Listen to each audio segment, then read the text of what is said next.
Shalom. First and foremost, I want to start off by giving all praises and glory to Yahweh, Ba'ashim Yahweh Shai, Ba'ashim Rakakwadash. Double honors to the apostles and elders of Yeshurala that rule well, and salutations to you, Akim, out there in the highways and the byways, preaching this word in truth and in sincerity.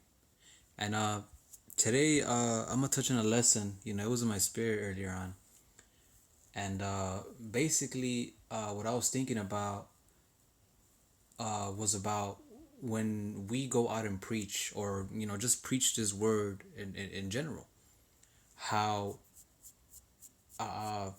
it's better for us to do it, you know uh, uh, with wisdom and humility and calmness, than to just be out there, rah rah rah, screaming and hollering, and using slander, and looking crazy, you know I've noticed, and a perfect example, one of the perfect examples that does it very, very well, is Elder Malcolm here in GMS Chicago. He would cut you from head to toe calmly, pure wisdom, no emotions, no screaming, no none of that. You know, so well that the whoever he's cutting literally stays there. They don't run away and say f you and all that. They literally they're so cut, like they can't say nothing, you know and that's how we're supposed to. And I know, brothers have different spirits and all that, but as far as when it comes to screaming and looking crazy and after, the Edomites, the so-called white man and all that, it's like it's more to that, man. You know, we're here to convert souls, man. We're not here to scare them away. So, whenever we go out preaching, we should take the steps to do it more humbly, do it more calmly, more just using wisdom, you know. And once they turn out to be demons and all that, hey, they're dismissed. All that other stuff doesn't have to be. Now the spirit will have it how it has, because sometimes the spirit will have you cuss somebody out. But if you don't have to, then don't do it. You know. But I'm gonna start with this. This is Colossians 4:6. It says, "Let your speech be always with grace, right? Mercy, seasoned with salt." What's that salt? Wisdom, that ye may know how ye ought to answer every man, right? The scriptures say what? To the fool, answer a fool according as folly, and then after that, answer not a fool according as folly. You see? Now they might seem contradicting, but that's if you don't have wisdom. If you have wisdom, you'll know that there's different reasons for each of those precepts. Different situations come about where those precepts are acceptable in different times. You know, and that's the wisdom we gotta learn, so that when these things happen, we're able to do it. You know, without looking crazy, without looking like we're just some you know thugs and all that in the streets screaming and hollering. You know, somebody comes and acts all wild and be, hey, why are you acting like that? What's the whole purpose? You know what? Hey, we're not gonna reason with you because, no, hey, if you're still screaming, hey, just shun them. Keep on preaching. You know. Oh well, I heard you guys were this and this. Oh well, look, have you ever talked to any one of us? Well, look, we're here. We're whatever questions you have, we're here to explain it. You know. You not like, well, hey, fuck, f them other guys. They don't know what they're talking about. Man, why you believe them? Like, nah, man. Hey, relax. The Lord got us, man. We have to take in consideration that a lot of us were like that in the world. You know. So if you see somebody um that resemble you in the world, or how you used to be in the world, then hey, take it upon yourself to be like, okay, what would calm me down in this situation? What would make me think, you know, knowing I had this mentality back then?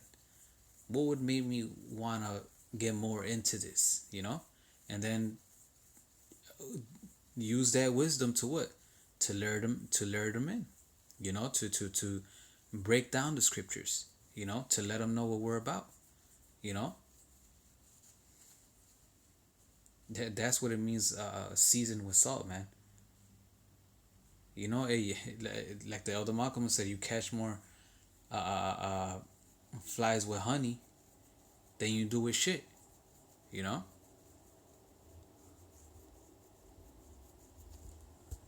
Hey, Paul showed a perfect example of that, man.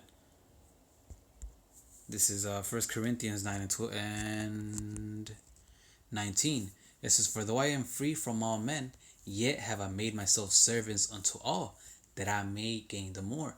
That means what? That when each man that came from each different lifestyle, Paul had the understanding to, okay, well, if I preach to him like this is gonna go over his head. He's not gonna get it. But if I preach according to the lifestyle he's coming from, then Lord willing, you know, if it's the Lord's will and he's one of the elect and he's one to made her to hear this, it will click. You know? It says, "Unto the Jews I became a Jew, that I might gain the Jews. To them that are under law, as under the law, that I might gain them that are under the law." So now a perfect example of this would be what? Uh, those that are Israelites and but don't believe in the Messiah, or don't believe in certain parts of the scriptures, or those that are in the Bible but yet, you know, don't know the truth, right? So what did Paul mean by this? You know, and how can we use it today and age? Well, these people that come to us with those doctrines, what do? We put ourselves in their shoes. Okay, well, instead of getting angry, just cursing them out and all that, we put ourselves in their shoes. Like, look, I know you guys teach this, I know you understand this, but look, this is what it's talking about. This is the script, you know. Then you whatever you know you're explaining. This is the scripture to explain this. This is what Yahweh Shai said here. You know, this is what was said about Yahweh Shai in the Old Testament, so on and so forth. You see, I know why you're coming in this way, and I can see why you're getting that understanding. But look, it's better. It's deeper than that. And here's a breakdown. You know, instead of screaming and you know saying, "Oh yeah, you going off, bro," you know, like, nah, just be cool, relax, you know, and explain. You know, after that, if you did everything and he still ain't budging all that, hey, like the Lord said, you wipe the dust off your feet and you keep it moving, man. You know. And if they do, call all Yahweh Shim Shai, because that's the reason why that's the whole purpose of us preaching like that. You know, at the end of the day, whoever's gonna wake up is gonna wake up. Yeah, but would you want to be the reason why somebody didn't wake up at that certain time? You know, when they could have, but because you were being emotional and all that, no, you wouldn't. You know, you want to be the one who you know who wakes up those that are meant to get it whenever you have the chance. You know, this is verse 21. It says, "To them that are without the law, as without the law, be not without the law to Yahweh, but under the law of Hamashiach, that I might gain them that are without the law." You know, another one, those that don't, atheism. You know, those that don't really follow the Bible, they don't believe in God. They might say they believe in a higher power, but I don't believe in this. I don't believe in that. You know, what do? You know, we put ourselves in their shoes. Okay, you're an atheist.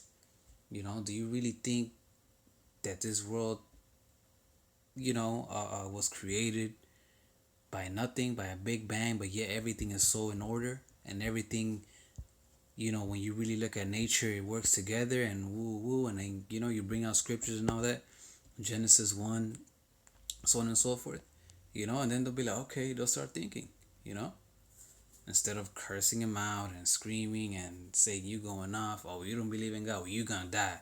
Nah, man. we were we were once in those shoes, man. You know, we gotta consider that, man. Sometimes we tend to forget, but we were once these. We were once acting like these 2/3, man. We were once acting like these niggards that are out here in the streets smoking and gangbanging and all that. You know, so we gotta put ourselves in those shoes. We have the wisdom, even if we didn't come from that lifestyle. We have the wisdom to understand it. You know, so let's use it. It says, to the weak became I as weak, that I might gain the weak. I made all things to all men, that I might by all means save some. You see? He made himself all things to all men, and that's what we gotta do. Make ourselves all things to all men. Sometimes a lot of these niggas come out as scoffers and harsh and rough, and they just want to argue. But when you actually take your time and you know you're calm and you actually deal with them, you realize that they really just want an understanding, and that's just their spirit. You know, they weren't really scoffing. It's just they didn't really believe because they were sincere in their unbelief. You know, just like we were once. You know, so we gotta learn how to become all things to all men. You know, hey, even the sisters out there. You know, oh you a hoe, man. You bitches are hoes and all that.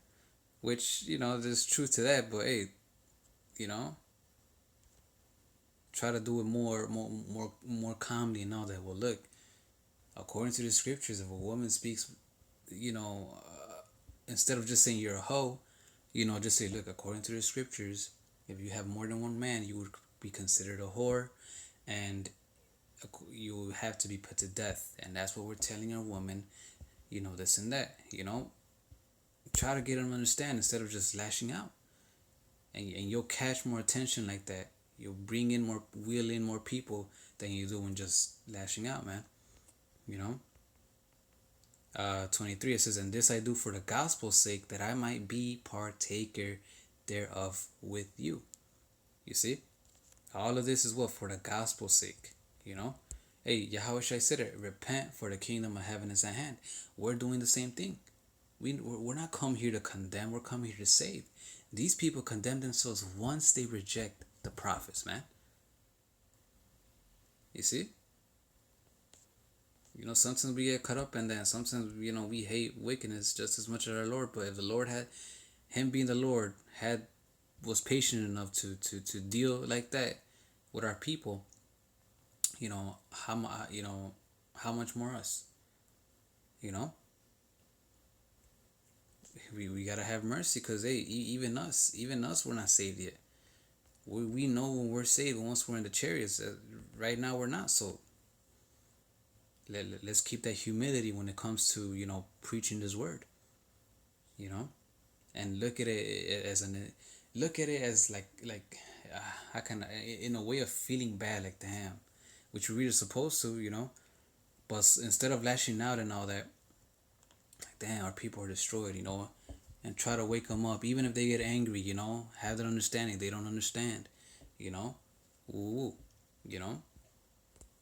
Of course, you know, there's times where, yeah, motherfuckers deserve, like I said, a curse out. But if you could avoid it, you know, do it. You know, apply more humility, more wisdom when it comes to our preaching. But I'm going to end it off with this one. But this is 1 Peter 3:15. It says, but sanctify Yahweh in your hearts, and be ready always to give an answer to every man that asketh you a reason of the hope that is with you, with meekness and fear. You know, how do you sanctify yourself and Yahweh, Bashim Yahweh, shine your hearts? By constantly being in the spirit, you know. And when you're in the spirit, you know, it's gonna come like second nature for you to be able to deal with these individuals. You're gonna know how to do it. You're gonna know what scriptures to bring out. You're gonna know what tone to use, you know, according to how they're coming at you, so on and so forth, right? And then what? You're always gonna be ready to give an answer of those that ask you of the hope. Why you believe in this? Oh, y'all the Hebrews, y'all heard y'all did this, and then boom. Oh, y'all heard that? Well, look, this is what really about. Have you actually talked to one of us? Oh no, I haven't, but I heard it. Well, look, come on, I got you. You know, it says, answer to every man that asks you the reason of hope that is in you with meekness and fear. You see why? Because we could get judged as well. You know, especially even more that we're preaching the word of the Lord. You know, we have a heavy deal in our hand, man. This is, you know, it's if we fuck up, it's our lives, man. You know, so we gotta apply this, man. You know, and being bold too. You know, that doesn't mean be scared to preach the word. No, the fact that you fear Yahweh Bashim Yahushai should make you humble to want to do this with boldness and confidence. You know, like, you know what, let me relax. Like, this is woo woo.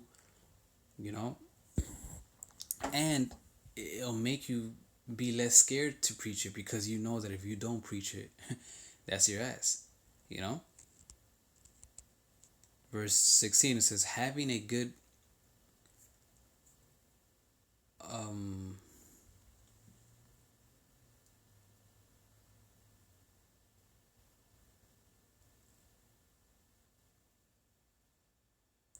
having a good conscience, that whereas they speak evil of you as evildoers, they may be ashamed that falsely accuse your good conversation in Hamashiach.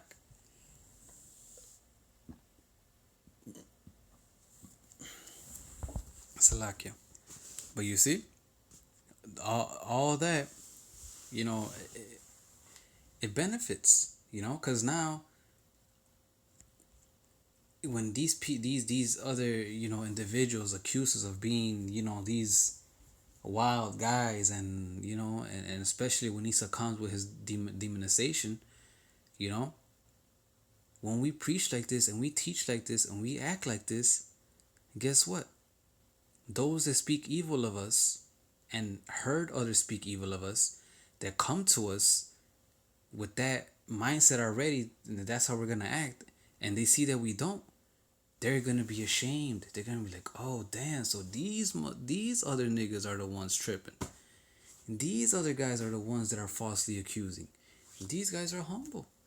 Yeah, they tend to get loud sometimes, but what they're speaking is true. They're not. Wow, you know, and because of your good conversation, your humility, your wisdom that you use in how to preach this word, you know. Now what? They're converted. You know, now they don't believe these other niggers, and now these other niggers come again to them. They're gonna be like, look, I actually met some of these guys. These guys are pretty cool. I don't know what you're talking about. You know. You know, so um, you know, I believe I made my point through the Spirit. You know, Lord willing. You know, and yeah, just apply this to, you know, instead of being out there rah rah rah and cursing out the NW and the, you know, the so-called white man and all that. Hey, just relax. You know, if you really want to cut a heathen, this is the best way to do it, man, because you'll be able to bring out every point. If you really want to cut the NW, this is the best way to do it, because you'll bring out every point, man, instead of just going out screaming. You know, because then as soon as you're screaming, they're not even want to get near you. You know, and if they do, it's just gonna be a fucking screaming contest, and no edification. You know, and that's another reason, man. Do everything decently and in order. You know, let everything be done unto edifying. You know. So with that, hopefully you burn were edified through the spirit and power of Yahweh Bashim Yahushai. I'm going to end it by giving all praises and glory to Yahweh Bashim Yahushai Bashim Rakakwarash. The honors to the apostles and elders of Yeshua that rule well. And salutations to you Akim out there in the highways and the byways preaching his word in truth and in sincerity. Shalom. Abba Abba.